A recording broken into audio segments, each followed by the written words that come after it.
Paz do Senhor, louvado seja Deus, irmãos. Glória a Deus. Quero agradecer a Deus por essa rica oportunidade. Um bom dia para você que está aí do outro lado. E estamos aqui para pregar a palavra, né? A palavra de Deus, ela que transforma, restaura, ela muda as pessoas por completo, né? E antes de eu orar por você, eu quero deixar uma palavra. Muitas pessoas têm muitas indecisões sobre isso ainda, sobre o arrebatamento da igreja. Eu quero falar sobre isso. E eu tenho um estudo aprofundado aqui sobre isso, e eu vou falar 15 minutos aqui, e eu quero que todos ouçam o que eu tenho que falar. Em 1 Tessalonicenses, capítulo 1, capítulo 4, 1 Tessalonicenses, capítulo 4, versículos 16 e 17. E fala assim: porque o mesmo Senhor descerá do céu com alarido e com voz de arcanjo, e com a trombeta de Deus, e os que morreram em Cristo ressuscitarão primeiro. Os que morreram em Cristo ressuscitarão primeiro. Depois nós, os que ficarmos vivos, seremos arrebatados juntamente com ele nas nuvens a encontrar o Senhor nos ares, e assim estaremos sempre com o Senhor. Irmãos, presta atenção. Essa fala daqui da vinda do Senhor, e o evento descrito aqui por Paulo, nesse versículo, é frequentemente chamado o arrebatamento da igreja. Correto? O termo arrebatamento deriva da palavra o quê? Em latim, significa arrebatado rapidamente e com força. Então, quando Jesus voltar ali nos ares, esse arrebatamento vai acontecer para quem? Para aqueles lavados e remidos no sangue do Cordeiro, aqueles que perseveraram até o fim. Por exemplo, estamos aqui agora pregando, Jesus voltar, e eu espero que eu suba junto. E eu espero que você também suba. Vai ser um negócio do céu e não tem como explicar isso. Como é que a gente vai subir? É coisa de Deus. Então, presta atenção. Então, esse chama arrebatamento rapidamente com força, né? Certo? Então, instante antes do arrebatamento, presta atenção, ao descer Cristo do céu para buscar a sua igreja, irmão, ocorrerá o que? A ressurreição dos que morreram em Cristo. Certo? Então não se trata aqui da mesma ressurreição referida em Apocalipse 24, o qual somente ocorrerá depois que Cristo voltar à terra, julgar os ímpios e prender Satanás. Então a ressurreição em Apocalipse 20, versículo 4, tem a ver com os mártires da tribulação e possivelmente com os santos do Antigo Testamento. Ao mesmo tempo que ocorre, irmãos, a ressurreição dos mortos em Cristo, os crentes vivos serão transformados. Nós seremos transformados. Certo? Seus corpos serão de imortalidade. Olha bem, irmão. Hein? Preste atenção. Isso acontecerá num instante, num abrir e fechar de olhos. Você está vendo como é que é as coisas? Vai ser negócio rápido. Não vai dar tempo. Por isso que, se você está em pé, irmão, cuida para que não caia. Porque se você cair, se Jesus voltar, você vai ficar. A coisa é séria, viu, irmão? Se Jesus chegar agora, voltar agora, se você estiver bebendo, drogando, prostituindo, fazendo as barbaridades aí desse mundo, você vai ficar na grande tribulação. E a grande tribulação, a batata vai assar. Tá? Não vai ter mais o Espírito Santo, e o inimigo vai mandar aqui e vai fazer você de gato e sapato. Você vai querer ficar? Você não vai querer ir para o céu, não? Então se conserta, tá? Põe a sua casa em ordem. Põe a sua boca no pó que ainda há esperança. A coisa é séria. Então, irmão, presta atenção. Tanto os crentes ressurretos, irmãos, como os que acabaram de ser transformados, serão arrebatados juntamente para encontrar com Cristo nos ares, ou seja, na atmosfera entre a terra e o céu. Correto?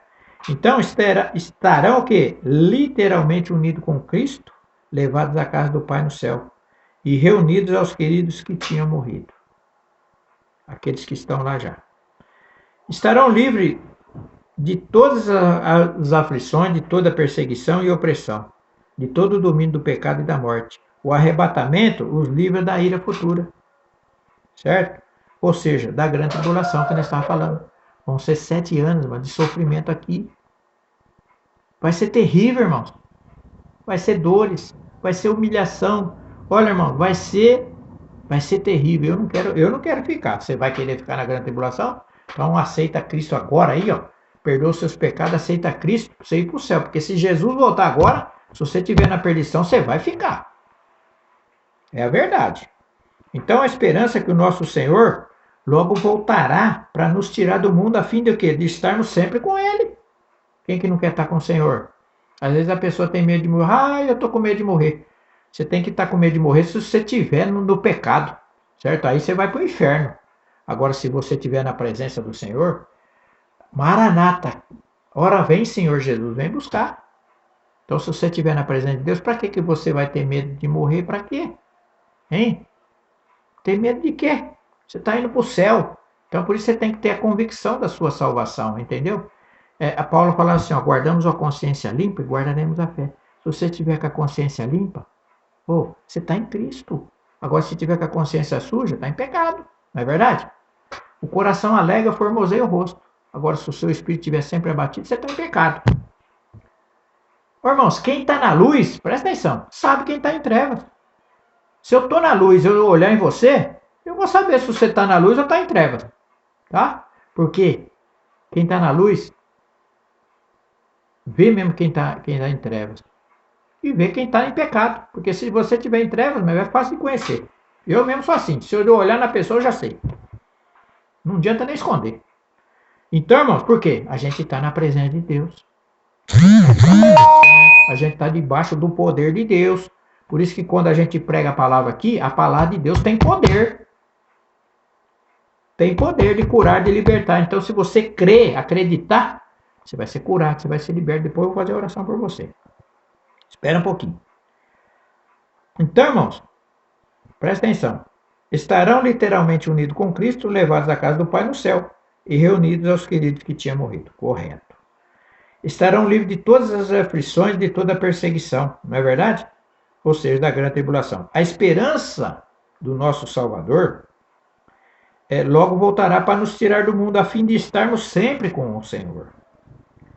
E é bem-aventurada, mais do que feliz, a esperança de todos os redimidos. É fonte principal do consolo para os crentes que sofrem. Então, Paulo emprega aqui o pronome em 4,17, esse versículo que nós lemos, por saber que a volta do Senhor poderia acontecer naquele período, e comunica aos Tessalonicenses em mesma esperança.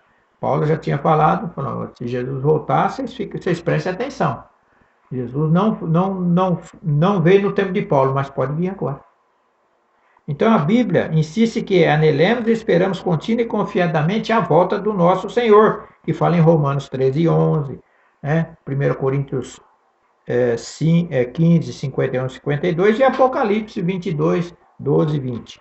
Então, quem está, presta atenção, na igreja, mas não abandona o pecado e o mal, sendo assim infiel a Cristo, será deixado aqui, no arrebatamento.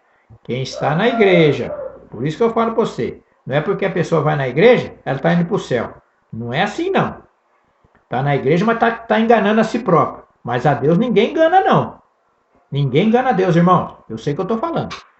Quem está na igreja, mas não abandona o pecado e o mal, está sendo infiel a Cristo, será deixado aqui no arrebatamento. Então, se você está aí na igreja, está pensando que está enganando a quem? Vai enganar a Deus agora? Hein? Você que não sai do seu pecado não, que você vai para o inferno. Essa é a grande verdade. Está falando aqui. A realidade. Aqui ou é pau ou é pedra, irmão. Não tem essa não.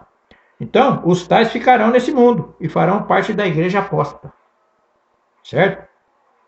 Depois do arrebatamento virá o dia do Senhor. O quê? Um tempo de sofrimento e ira sobre os ímpios. Seguir-se a segunda fase da vinda de Cristo, quando então ele irá para julgar os ímpios e reinará sobre a terra. Amém, irmão? Então é isso aí. Isso aqui é só um lembrete para vocês. O arrebatamento da igreja, tá? Então já dei uma pincelada aqui para você ficar ciente. Não é porque você vai na igreja, você está indo para o céu. Cuidado, tá? Falou aqui, ó, na palavra. Tudo aqui é na palavra, irmão. Você lembra de Ezequias? Quando Isaías foi lá, Deus mandou ele, falou, ó, põe sua casa em ordem, você vai morrer, não vai viver mais. E ele estava com uma chaga, se não me falha a memória, na perna, ele já estava condenado à morte. Mas Deus mandou esse recado para ele e manda recado para você, põe sua casa em ordem. Põe sua casa em ordem. Porque se você não colocar sua casa em ordem, se Jesus voltar agora, você vai ficar aqui na grande tribulação. Vai ser fatal. Irmãos, na vida a gente precisa se corrigir. Eu não estou falando que eu sou perfeito, não, mas sou pecador que nem você. Sou errante, sou pecador. Confesso, Deus sabe o que eu estou falando.